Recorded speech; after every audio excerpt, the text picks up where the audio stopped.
ሰላም ጤና ይስጥልኝ ውድ የቻናሌ ቤተሰቦች እንዴት አላችሁ? በያላችሁበት ሰላምታ ይድረሳችሁ። እንኳን ወደ ግሽ አካዳሚ ዩቲዩብ ቻናል በሰላም መጣችሁ። ነባር ቤተሰቦቼ ላይክ፣ ሼር በማድረግ ጀምሩ። አዲሶች ደግሞ ሰብስክራይብ እያደረጋችሁ ቤተሰብ ሆኑ። የቻናል መሰረታዊ የቋንቋ ትምህርቶች ማንበብና መጻፍ ጋር እንዲሁም ደግሞ በአማርኛና በእንግሊዝኛ ቃላትን ትርጉም ማወቅ እንዲሁም ንግግሮች ለማዳበር እንደዚህ አይነት ስኪሎች ለማዳበር የሚሰራ ቻናል። በተለያየ ምክንያት የትምህርት እድሉን አጣችሁ ማንበብ መጻፍ ለሚከብዳችሁ ሰዎች ኦንላይንም ከስር ባለው የስልክ አድራሻ ማለት ነው በሚመቻችሁ ሰዓት መማር ትችላላችሁ። በኢሞ፣ ዋትስአፕ፣ ቴሌግራም ቤተሰብ በዛሬ ክፍሌም ልክ እንደሰሞኑ እንግሊዝኛ አማርኛ በእንግሊዝኛ የአማርኛ ቃላት በእንግሊዝኛ ሲጻፉ እንዴት ነው የሚጻፉት፣ እንዴት ነው የሚነበቡት የሚሉትን ነገሮች ነው የመጣሁት። በዛሬው ክፍል ለየት የሚያደርገው በሞክሸ ፊደል የሚወከሉ ማለት አማርኛ ላይ አሁን በድምጽ ተመሳሳይ ሆነው በቅጥ የተለያዩ ፊደላት እንዳሉ ይታወቃል። እነሱ ሁልጊዜም ግን ተመሳሳይ ነው በእንግሊዝኛ። ለምሳሌ ሀሌቷ ሀ በኤች ከተወከለች ሀመሮሃም በኤች እንደዚህ ያለ ነው የሚቀጥለው። ነገር ግን እዚህ ጋር አሁን የተለያዩ ድምጾች ነው። በእንግሊዝኛ ደግሞ ኮመን የሆነ አልፋቤት የሚወክላቸው ፊደላት አሉ። ለምሳሌ ቀና ከ በተመሳሳይ ፊደሉ በተመሳሳይ የእንግሊዝ አልፋቤት ኦር ሌተር ነው የሚወከሉት። ተና ጠ እንደዚሁ ቀና ፐ እነዚህ ሶስት ጥንዶች ማለት 6 ፊደላት ማለት ነው። ተመሳሳይ ኮመን የሆነ የእንግሊዝኛ ተነባቢ ድምጽን ይወስዳሉ። ስለዚህ እነዚህ እንደምናያቸው ማለት ምንም ቃሉን እኛ ያው በአማርኛው ስለምናውቀው እንለያየዋለን እንጂ ሲጻፉ ተመሳሳይ ነው የሚሆኑት ማለት ነው። ልል የፈለኩት ምንድነው ለምሳሌ በቀ የተመሰረቱ ቃላትን ስንጽፍ ኬ ነው የምንጠቀመው። በተመሳሳይ መልኩ በከም ሲሆን እንደዛው። በነገራችን ላይ በሁሉም ቪዲዮዎች ላይ ነው የምናገረው የቀ በኪው መወከል ትችላለች። ኪውም ከሚወክላታል ሁለቱንም ትጠቀማለች። ወደ ዛሬው ትምህርት ስመጣ ቀና ከእንግሊዝ ተነባቢ ድምጽ የምትወክላት ኬ ነች። ተ እና ጠ ደግሞ በቲ ይወከላሉ።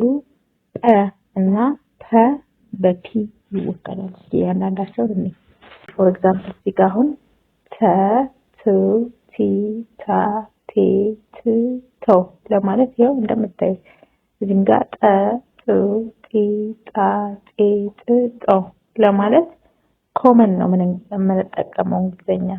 ለተም ለጠም የምንጠቀማት እንግሊሽ ኮንሶናንት ሳውንድ ቲ ነች።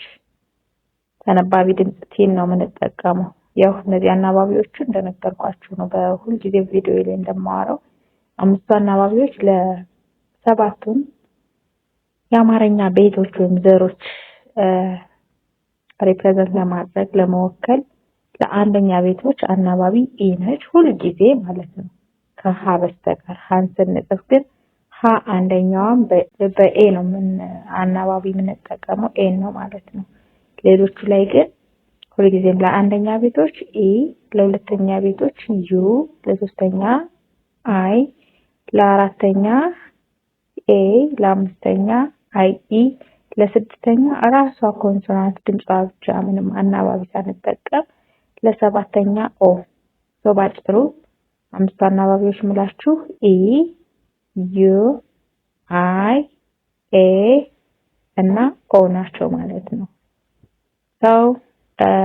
ወደ ዛሬው ትኩረቴ ስመጣላችሁ ደግሞ ጠ ለማለትም ይሄው ነው። ጠ ቲኢ፣ ቱ ቲዩ፣ ጢ ቲአይ፣ ጣ ቲኤ፣ ጤ ቲአይኢ፣ ጥ ቲ and ጦ ቲኡ። ለተም ከዘሮቻቸው ሁልጊዜ የምንጠቀማት ቲ ነች። ሌተር ቲ ከናናባቢዎቿ እንደየአስፈላጊነቱ ማለት ነው።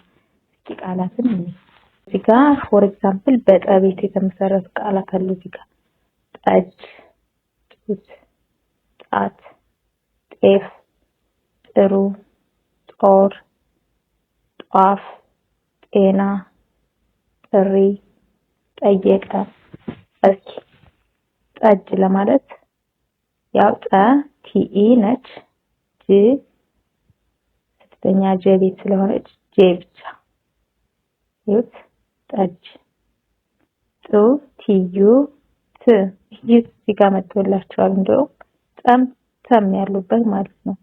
ጥሩ ለማለት ቲዩ፣ ት ለማለት በተመሳሳይ ቲ ብቻ ያለ አናባቢ ምክንያት ት ስድስተኛ ድምጽ ስለሆነች ማለት ነው። ጡት። ጣት ያው እዚህም ጋር ተመሳሳይ ነው። ጣ ቲኤ ት ቲ ብቻ። ጤፍ ቲኢ ጤ ዛፍ ስድስተኛ ድምጽ ስለሆነች ኤፍ ብቻ። ጥሩ ቲ ጥ ሩ አርዩ። ጦር ጦር ጦር ቲኦ ር አር ጦር። ጧፍ ለዲቃላ ሆሄዎች ወይም ለውስብስብ ድምጾች አናባቢያችን ዩኤ እንደሆነ በባለፈው ክፍል ላይ ነግሬያችኋለሁ። ከላያችሁ ባከውላችሁ ማየት ስለምትችሉ ጧ ስምንተኛ ጠቤት ናት ወይም ውስብስብ ድምጽ ያላት ፊደል ናት ማለት ነው። ለውስብስብ ድምጾች ደግሞ አናባቢያችን ዩኤ ነው። ዩ አናባቢ እና ኤ አናባቢ በተከታታይ ማለት ነው። ያው ለጠቤቶች ደግሞ ቲ ነው የምንጠቀመው። ተነባቢ ድምጽ አናባቢዎቹ እነዚህ ይሆናሉ። ሶስቱም እነዚህ ጧ ለማለት ነው። ፈ ስድስተኛ ጠቤት ስለሆነች ኤፍ ብቻ ጧፍ። እዚህ ጋር ጤ ለማለት ቲኢ እና ኤንኤ ጤና። ጥ ለማለት ቲ፣ ሪ ለማለት አር አይ ጥሪ። ጠ ለማለት ቲኢ፣ የ ለማለት ዋይኢ፣ ቀ ለማለት ኬኢ ጠየቀ። ተስፋ ተስፋ ተስፋ ትዝታ ታሪክ ቴክስት ቶሎ።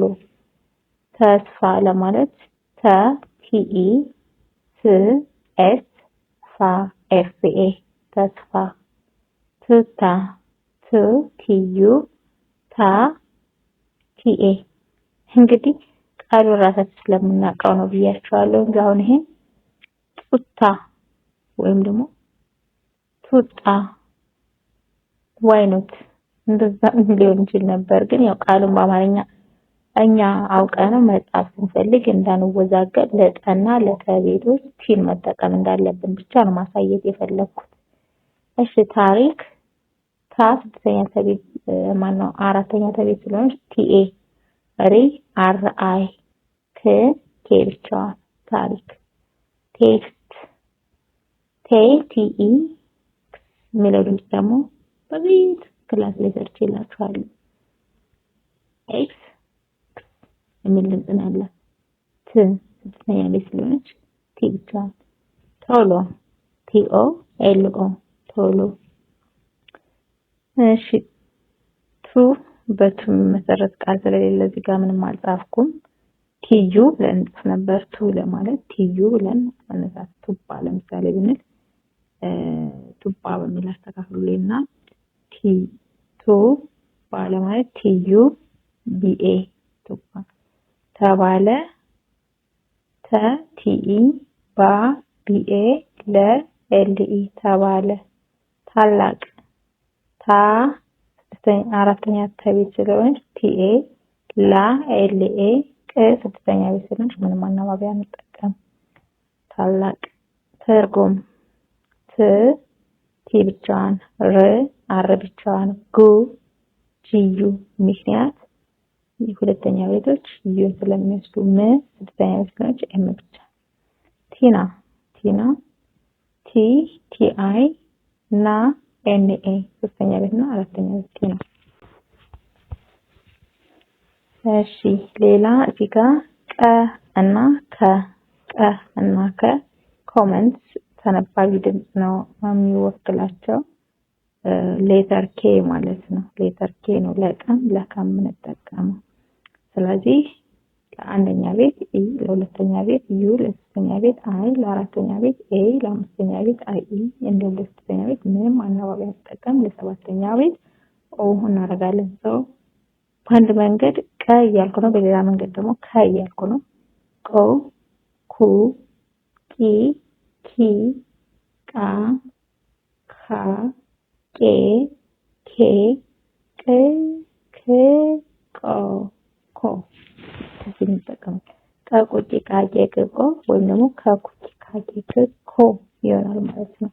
ስለዚህ በከና በቀ የተመሰረቱ ቃላትን ስንጽፍ ኬን መጠቀም ያለብን ማለት ነው። እዚህ ጋር አሁን ለምሳሌ ቀበሌ ለማለት ቀ አንደኛ ቤት፣ በአንደኛ ቤት ሌ አምስተኛ ቤት ነው። ቀ ኬኢ፣ በ ቢኢ፣ ሌ ኤልኢ። ቆማር ቆማር ቆ ኬዩ፣ ማ ኤምኤ፣ ር አር ቆማር። ቂም ቂ ሶስተኛ ድምፅ ነች፣ አይን ትወስዳለች። ቂ ኬአይ፣ ም ኤም ብቻ። ቆ ኬኦ፣ ሎ ኤልኦ ቆሎ። ቅቤ ኬ አይ ቢአይ ኢ። ቅ ኬ ቂ በሚለው ጽፈን ቤቶች ይቀጣ። ቂቤ ከሆነ ኪአይ ወይ ደግሞ እዚህ ጋር ኬን አይን ማስገባት አልነበረብኝም።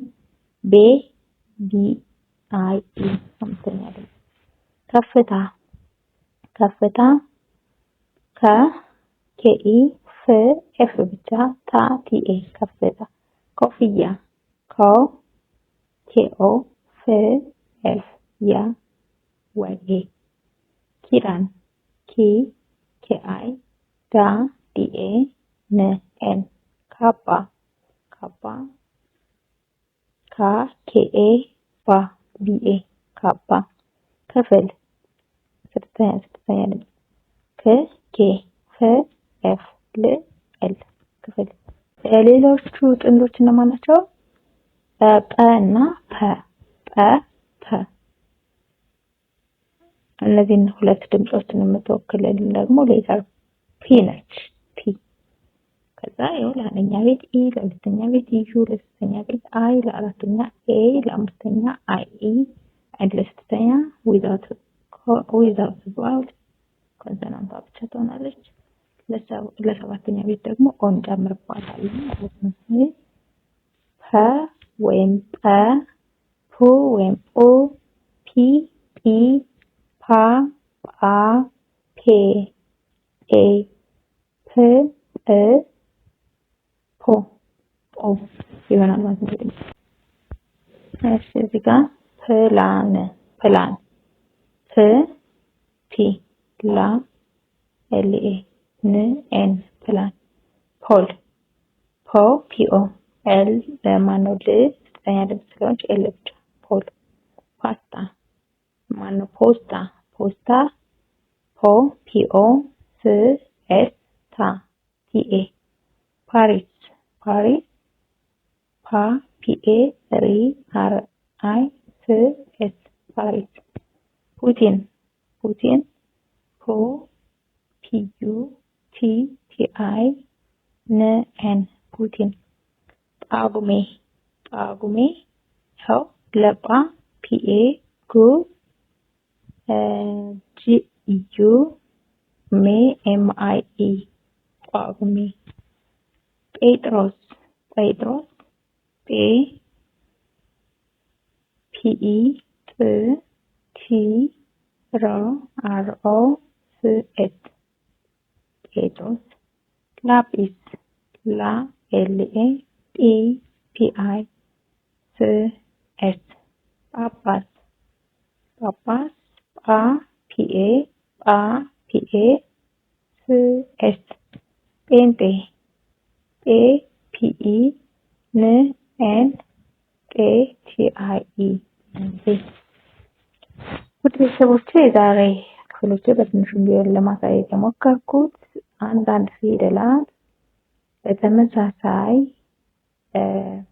የእንግሊዝኛ ሌተሮች እንደሚወከሉ እነሱም አሁን ያየናቸው ቀ እና ፐ፣ ቀ እና ከ፣ ተ እና ጠ ተመሳሳይ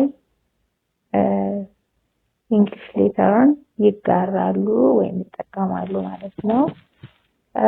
ይህንን ልብ ብላችሁ እንድታዩትና ስትጽፉ እንድትጠቀሙበት ከማሰብ ነው እየሰራሁት። ሌሎችም ተጨማሪ በእነዚህ ፊደላት ተጣምረው የሚሰሩ ቃላት ብዙ ናቸው። እነሱን ቃላትን በእንግሊዝኛ ስንጽፋቸው ቀይረን እንዴት ይሆናሉ የሚሉትን እናንተ ለራሳችሁ ቤት ስራ ወስዳችሁ ተለማመዱ። ከቻላችሁ ኮሜንት ስርም ጻፉልኝ። እስካሁን ስትከታተሉ ስለነበረ እጅግ በጣም እያመሰገንኩ ቀጣይ ደግሞ በሌሎች ትምህርት ክፍሎች እስከምንገናኝ ድረስ በያላችሁበት ሰላም ሁኑ። ባይ